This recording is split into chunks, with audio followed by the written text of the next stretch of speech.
मतलब बाबा बागेश्वर के पास हम जा नहीं पाए, उनकी मतलब मंच पर नहीं पहुंच पाए, जबकि उन्होंने पीली शर्ट चश्मा वाला बोला, जय श्री राम, जय बागेश्वर बाबा की जय, जय श्री राम। मैं जीवांजलि देखता हूँ, मैं जीवांजलि के दर्शकों को कुछ अपनी तरफ से कुछ पाठ सुनाना चाहता हूँ। राजा दशरथ के यहाँ राज ने जन्म लिया। राम जब वनवास जा रहे थे तो राम वनवास जाते जाते कौशल्या से बोलते हैं, हे माता मैं वन जाना चाहता हूँ। देखो 4 रानियाँ थी राजा दशरथ की, लेकिन सब में मतभेद थे, लेकिन सब एक, कोई कुछ भी कहता था लेकिन कोई भी किसी को गलत नहीं बताता था। तो कौशल्या जब गए राम के पास तो कौशल्या ने देखो क्या दीपक के सामने बोला, हे राम तुम्हारी माँ कैकेयी है, तुम्हारी माँ कैकेयी है, और कैकेयी को हम लोग गलत दृष्टि से देखते हैं, और ये गलत दृष्टि जो है हमारे लिए अशोभनीय है। कैकेयी ने भी बहुत कुछ अपना उदार भाव दिया है, लेकिन राजा दशरथ वन को जाते हैं और वहाँ पर एक शिकार खेलने के लिए जाते हैं, तो राजा दशरथ को एक शब्द भेदी बाण चलाने का उनको वो था, क्या वरदान था। तो जहाँ भी वो देखते थे, अगर कोई भी हिरण पानी पीता था, कोई भी कुछ पीता था, तो वो उसको शब्द सुनते ही उसको बाण चला देते थे और वो मर जाता था। इस वजह से एक दिन क्या हुआ, राजा दशरथ जंगल में जा रहे थे। जब राजा दशरथ जंगल में जा रहे थे तो उसी समय जो श्रवण कुमार के माता पिता थे उनको प्यास लगी, वो उधर ही से गुजर रहे थे। तो उन्होंने श्रवण के माता पिता को वहीं पे बैठाया, बोला बेटा मुझे प्यास लगी है, किसी तरह से मुझे पानी पिला दो। तो बेटा सुना, बेटा ने बोला कि देखता हूँ हे पिता, हे माता, मैं जल की व्यवस्था करता हूँ।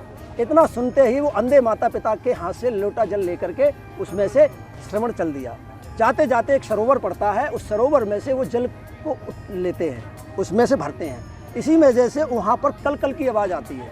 जब कल कल की आवाज़ आती है तो शब्द भेदी बाण चलाने वाले राजा दशरथ उधर से गुजरते हैं, तो उनके कान में ये सुनाई देता है कि कोई हिरन या कोई जानवर पानी पी रहा है, जिसका मैं शिकार करना चाहता हूँ।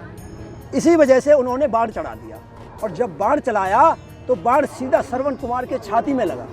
हाय हाय हाय करके वो जब तड़प तड़प के वहाँ पर गिरा, इतनी देर में राजा दशरथ वहाँ पहुँच जाते हैं। और राजा दशरथ जब पहुँचते हैं तो वहाँ देखते हैं कि एक व्यक्ति जो है पानी लेकर के जा रहा है, मतलब पानी भर रहा है। तो उसको जब बाण लगता है तो वो त्राय त्राय करके कहते हैं हे श्री राम, हे श्री राम। उस अपने मन में इतना कुंठित हो जाते हैं कि वो कहते हैं हे राम, मेरे साथ ऐसा ये कैसे अन्याय हुआ, आप आज मेरी जो दुर्दशा है, आज मैंने कहाँ पर बाण चला दिया। इतना हताशत होते होते वो श्रवण कुमार से माफ़ी मांगने लगते हैं, लेकिन श्रवण कुमार माफ़ी मांगते मांगते कहता है हे मतलब राजा दशरथ, आप धर्मचारिणी हैं, आप राजा राम के पिता हैं, आप धर्मात्मा हैं, आपका जैसा धनुर्धर इस दुनिया में कोई है नहीं, इस संसार में नहीं है। तो आप जैसे यहाँ पुत्र जन्म लिया है राम ने, तो मैं आपसे एक विनती करता हूँ प्रभु, लेकिन मेरे माता पिता प्यासे हैं, मैं जाते जाते मैं ये विनती करता हूँ ये पानी उन तक पहुँचा देंगे जो वो प्यासे तड़फ ही ना। अब वो वहाँ से पानी लेके जैसे ही हाथ में लेते हैं पात्र को, और वो जो है श्रवण कुमार वहाँ से अपना शरीर छोड़ देता है। और वो पात्र लेकर के जब जाते हैं श्रवण कुमार के माता पिता के पास, तो श्रवण कुमार माता पिता कहते हैं हे बेटा पानी ले आया, मुझे प्यास लगी है, त्राय माम, अरे प्यास लगी है, बहुत तेज़ प्यास लगी है। तो वहाँ पर राजा दशरथ कुछ बोलते नहीं हैं, और धीरे से वो उस हाथ से उनको जल स्पर्श कराते हैं। तो वो हाथ से स्पर्श करते हैं, तो वो ऐसे करते हैं, तो वो देखते ही समझ जाते हैं, स्पर्श करते ही समझ जाते हैं कि मेरा तू कौन है बेटा, बेटा बेटा बेटा कह के वो बोलते हैं। तब वो कहते हैं कि आवाज़ क्यों नहीं दे रहा है, आवाज़ क्यों नहीं दे रहा है। तो वो कहते हैं कि अब कुछ बोल ही नहीं पाते हैं। इतने में कहते हैं अच्छा तू बोल नहीं रहा है, अच्छा ठीक है, मैं पानी नहीं पीऊँगा, मैं अन्न जल ग्रहण नहीं करूँगा, मैं कुछ भी नहीं करूँगा अगर तू मेरे बेटा का नाम नहीं बताएगा, वो कहाँ है, कैसे है, क्या है, उसके चक्कर में, उसके वियोग में मैं अपने प्राण दे दूँगा, लेकिन जल ग्रहण नहीं करूँगा। इतने ही में राजा दशरथ त्राय करके कहते हैं प्रभु, अब वो कुछ नहीं कह पाते हैं, और वो अपने जल से वो गंगा, वो जो लोटा में जल लेके आया है, उसी जल को आचमन लेकर के 2-3 बार पढ़ते हैं, जा मैं जैसे वियोग में मर रहा हूँ, आज मेरा बेटा तड़प तड़प के मरा है, मैं प्यासे मरा हूँ, जा उसी एक दिन ऐसा आएगा तू भी अपने बच्चे के वियोग में रो रो के मर जाएगा। अब उसने बात सुन करके राजा दशरथ तो चले आए, धीरे धीरे किसी तरह से वो तो प्राण त्याग दिए अपने, राजा जो श्रवण कुमार के माता पिता थे। अब वो वहाँ से जब चले आए तो कहते हैं हाय राम। अब घर पर जब आते हैं तो वो किसी से कुछ नहीं बोलते, किसी से कुछ नहीं बोलते हैं। अब बोलते बोलते क्या है कि वो इतने स्तब्ध हो जाते हैं, वो अब कुछ नहीं बोलते हैं। इसी समय क्या होता है कि रानी वो जो कैकेयी है, कैकेयी को याद आता है, उधर राम की बनवास की तैयारी होती है और उधर ये हिसाब होता है, जन्म होता है, सब कुछ होता है, सारा क्रियाकलाप होता है। राम को बन जाने की जब तैयारी हो जाती है तो उस समय कैकेयी को जब पता चलता है तो कैकेयी बोलती है राम मुझे कुछ चाहिए, लेकिन राम को नहीं बताती है। तो उससे पहले क्या जाती है, तो पहली औरतों को क्या होता था, 2 कमरे होते थे, 2 कमरे होते थे औरतों को, एक कोप भवन होता था और एक आदमी अपना शयन बसेरा होता था, रैन बसेरा होता था। तो जो भी हमें वार्तालाप करनी होती थी, किसी की गुफ्तगू की बात, तो ऐसी जगह करनी थी किसी को सुनाई ना दे। तो वो ले जा करके राजा दशरथ को बोल रही हैं कि राजन, एक दिन कैकेयी ने भी बाण चलाया था, मतलब जब कोई महाभारत हो रहा था तो उसमें एक कैकेयी ने बाण दिया था, उस बाण से राजा दशरथ की जीत हुई थी। उसी जीत पर कहा था कि राजन मैं जिस दिन मांगू, तू क्या मांगेगी, जिस दिन तू जो कोई मांगेगी मैं उस दिन तुझे वरदान दूंगा, 1 नहीं 2 100 दूंगा। तो उस समय कैकेयी ने बोला, हे राम के पिता रघुनंदन, आपको मैं आशीर्वाद देती हूँ, आपकी विजयी हो, लेकिन आपसे 2 ही वरदान मांगूंगी, जब मांगूंगी जब मुझे जरूरत है। अब इतनी बात सुन करके ठीक है बोला, तथास्तु। इतना कह करके राजा दशरथ को ये नहीं पता चलता है कि हमारे साथ क्या होनी है। जो विधनी की लेखनी है उसको कोई नहीं मिटा सकता। अब इतनी देर में कैकेयी, राम जी जब वनवास जाते हैं तो राजा दशरथ सोचते हैं कि हे राम तू क्या कर रहा है। उनको राम जाने की गुस्सा नहीं है, उनको दिक्कत नहीं है, उनको राजा राम को जाने का वियोग नहीं है। अब राजा राम को एक बात बताओ, हमारा लड़का कहीं जाएगा, किसी जगह बन जाएगा तो ऋषियों का उद्धार या कुछ अच्छा करने ही जाएगा, तुम अच्छी जगह भी भेजोगी। अभी ये आए, हम कोई काम करेंगे तो अच्छी करने के लिए करेंगे। लेकिन राजा दशरथ ने जब बोला तब शंकर भगवान, पार्वती और ये श्री कृष्ण भगवान ने ऐसे सबको, मतलब देवी देवताओं को सुमिरा। राजा दशरथ ने बोला, हे प्रभु मेरे जितने भी देवी देवताओं हूँ मैं सबको सुमिर रहा हूँ, राम को बन जाने से रोक लो, राम को बन जाने से रोक लो।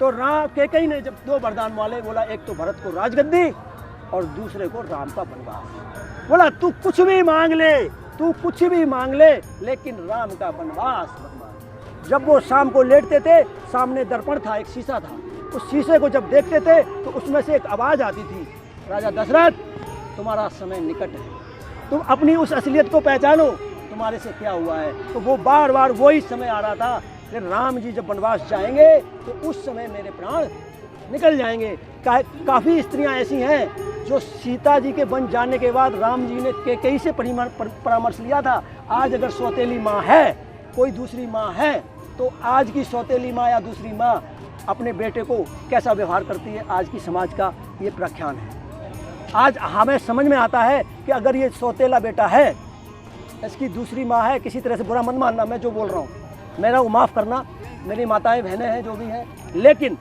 आज जिस समाज की जो रीढ़ की हड्डी बनी हुई है, हमें समझना है राम का हमें, हमारी गलतियां हैं कुछ, हमें जो दर्शन नहीं हुए, हमारी कुछ गलतियां हैं जो हमें दर्शन नहीं हुए, उन गलतियों को हमें सुधारना है और इसीलिए हमें दर्शन नहीं हो पाए।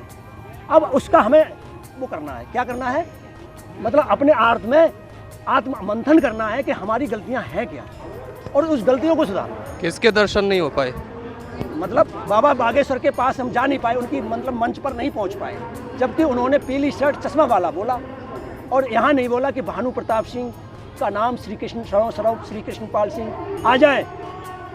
अगर इतना बोल देते तो क्या मैं पहुंच नहीं पाता बाबा बागेश्वर धाम के पास, उनके चरणों के, उनका चरण स्पर्श नहीं कर सकता था, लेकिन नहीं हुआ।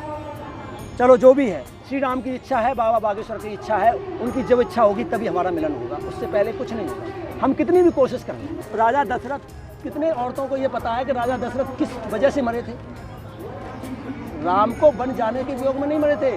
वो जो श्राप लगा था, बार बार वो ध्यान आ रहा था, हे राम तू, मैं इसलिए नहीं रोक रहा हूँ कि तू वनवास जा, तू इसलिए मत जा, लेकिन मैं तेरे लिए इसलिए रोक रहा हूँ कि मेरे सामने वो करतूत दिखाई दे रही जैसे मैंने किसी को बच्चे को मारा था, मेरे हाथ से बाण लगा था।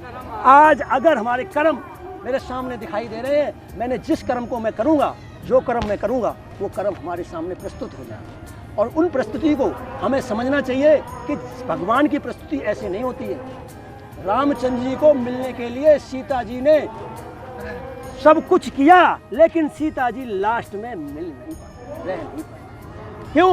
उन्होंने भी एक पाप किया था। क्या? तोती तोता को सुना होगा आपने, पिंजरे में रखा और वो श्राप, वो कहती थी हे देवी, मैं आ जाऊंगी मेरे पति के मैं बगैर नहीं रह पाऊंगी, मुझे छोड़ दो, मैं जिस अवस्था में हूँ मैं उस अवस्था को समझो। लेकिन अगर नहीं समझी, लेकिन वो मरते मरते गर गई। इसी तरह पति भी मर गया। उस समय पति पत्नी धर्मचारिणी जो भी स्त्रियाँ होती थीं, पतिव्रता धर्म को निभाती थी। अगर आदमी कोई भी गलत काम करता है तो औरतें बचा लेती थी। हमारा कोई ताकत नहीं है जो आदमी औरतों को बचा सके। लेकिन आदमी भी कुछ ऐसे हैं धर्मात्मा है, जैसे राम ने किसको माना? और वो जो धोबी कौन बने? वो तोता तोती बने।